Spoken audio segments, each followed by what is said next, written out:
ज्यादा खासकर gold medal की उम्मीद है, उसके करीब हम पहुंच रहे हैं। मिश्रा जी, मैं अपने दर्शकों को अपडेट दे दूं कि नीरज चोपड़ा क्वालिफाई कर चुके हैं जैवलिन के फाइनल राउंड के लिए। बहुत ही शानदार थ्रो उनकी तरफ से फेंका क्या 89.34, मतलब अपना पिछला ओलंपिक का जो उनका रिकॉर्ड है वो तोड़ दिया। बिल्कुल 89.3, वो बस 90 जो उनको मार्क क्रॉस करना है, जहां पे वो अभी तक नहीं पहुंच पाए हैं, वहां से थोड़ा सा चूक थ्रो गए, तक पहुंच जाएंगे वहीं तक नहीं पहुंच पाए। और मुझे लगता है कि अब क्वालिफाई हो गए हैं, तो अब अगले राउंड में जब मेडल मैच होगा, जो फाइनल होगा, उसमें अगर 90 तक पहुंच जाएंगे तो फिर गोल्ड मेडल एक बार फिर से पक्का है। नीरज ने बहुत अच्छा पहले ही चांस में बहुत बढ़िया फेंका है जी। अच्छा, अब मिश्रा जी, हमने ये देखा है, चाहे मैं ओलंपिक्स की क्यों ना बात करूं, मुझे पिछला गेम याद आ रहा है। हम लोग अपने न्यूज रूम में बैठ के नीरज का थ्रो देख रहे थे कि नीरज शुरुआत में ही अपना हाईएस्ट फेंक देते हैं, और जब वो फेंक रहे होते हैं उनकी बॉडी लैंग्वेज से, मतलब जब भाला छूट चुका होता है उनके हाथ से, हवा में होता है, लैंड होने वाला होता है, लैंड होने से पहले उनकी बॉडी लैंग्वेज से ये समझ आ जाता है,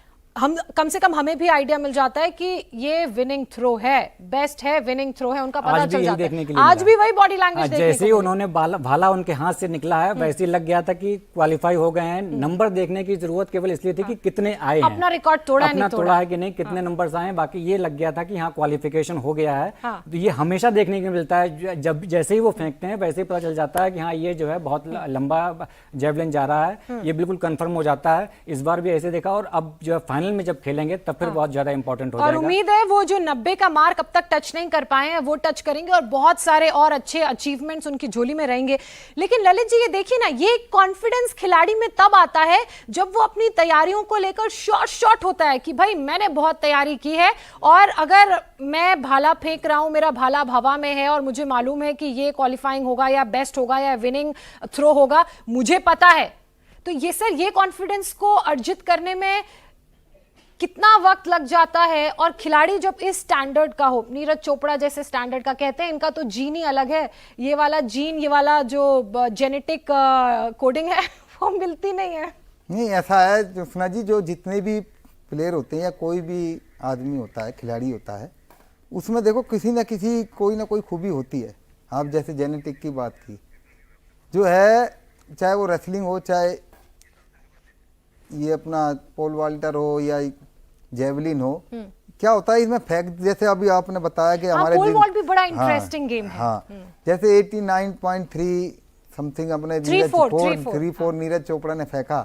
अब नीरज को पता लग गया कि भाई हाँ मैं इस मार्क्स तक, इस नंबर तक पहुंच गया हूँ, तो अब उसकी उम्मीद क्या, उसको ये होगा कि हाँ अब मैं 90 मीटर भी फेंक दूंगा, क्योंकि जो है जब उसको टच कर गया है, तो अब नीरज को ये दिख गया है कि हाँ मैं फाइनल में 90 मीटर तक फेंक सकता हूँ। कॉन्फिडेंस आ गया कि मैंने यहाँ फेंक दिया है, 89.34 फेंक दिया है, और अब जो है मैं 90 मीटर तक भी फेंक सकता हूँ नीरज। और मेरे को लग रहा है जिस हिसाब से नीरज की जो है फिटनेस दिख रही है, और उन्होंने पहली थ्रो में 89 पॉइंट कुछ फेंका है जी, 3-4। तो और अब हाँ 3-4, अब वो 90 मीटर तक भी मुझे लग रहा है इस ओलंपिक में फेंक देंगे। बिल्कुल, और हम चाहते हैं कि वो अपना बेस्ट गोल्डन थ्रो फेंकें, और उसके साथ जो गोल्ड मेडल पिछली बार आया था उसे फिर से अपनी डोमिनेंस को रिपीट करें और गोल्ड मेडल लेकर आए। और पवन भी हमारे साथ जुड़े हुए, पवन लगातार हमारे साथ बने रहे हैं, और पवन भी इसी इवेंट का मुझे लग रहा है बेसब्री से इंतजार कर रहे होंगे, वो जुड़ेंगे हमारे साथ। लेकिन समीप जब हमारे साथ पेरिस से जुड़े थे, वो कह रहे थे कि ये जो प्रदर्शन है ना नीरज का, वो इंटरनेशनल डोमिनेंस दर्शाता है। जो विदेशी पत्रकार हैं जो वहां इस इवेंट को कवर करने के लिए पहुंचे हैं,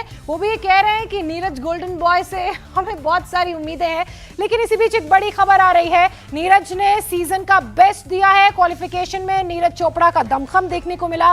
सीजन का बेस्ट हम इसलिए कह रहे हैं क्योंकि 89.34 मीटर का उन्होंने थ्रो किया है, और इसी के साथ नीरज चोपड़ा ने जैवलिन के क्वालिफिकेशन में 89.34 थ्रो करके फाइनल्स में अपनी जगह पक्की कर ली है। और अगर नीरज के प्रदर्शन की बात की जाए, तो अगर अब हम उनसे 90 भी एक्सपेक्ट करें तो वो बहुत ओवर एक्सपेक्टेशन नहीं होंगे, बहुत करीब है 90 के। नहीं, ओवर एक्सपेक्टेशन नहीं है, और मुझे लग रहा है कि नीरज इस बार 90 मीटर फेंक देंगे, क्योंकि उन्होंने पहली थ्रो में देखो कितना अच्छा थ्रो, ऐसा लगा कि हाँ भाई जो है कि भाई 90 मीटर का दिख जाएगा कि हाँ भाई थ्रो फेंक सकते हैं वो। उनका जो फिटनेस लेवल था उसमें दिख रहा, उनके बॉडी कंपोजिशन में दिख रहा, हाँ भाई नीरज अच्छी तैयारी के साथ आए हुए हैं। एटीट्यूड में भी वो में हाँ दिख जाता है प्लेयर का कि हाँ भाई कि ये हाँ चीजें दिख रही है, विनिंग कंपोनेंट्स दिख रहे हैं।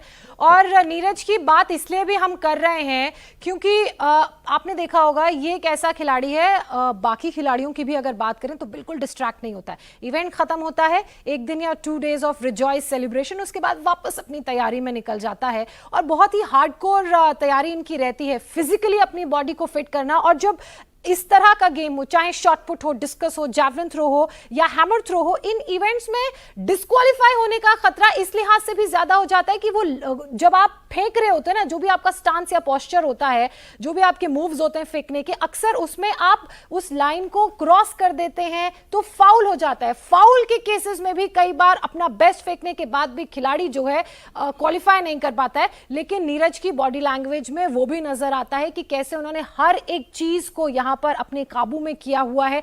फाउल बहुत कम हमें उनके देखने को मिलते हैं, कंट्रोल्ड और बेस्ट थ्रो आज हमें उनका देखने को मिला, जो उनका सीजन का भी बेस्ट था।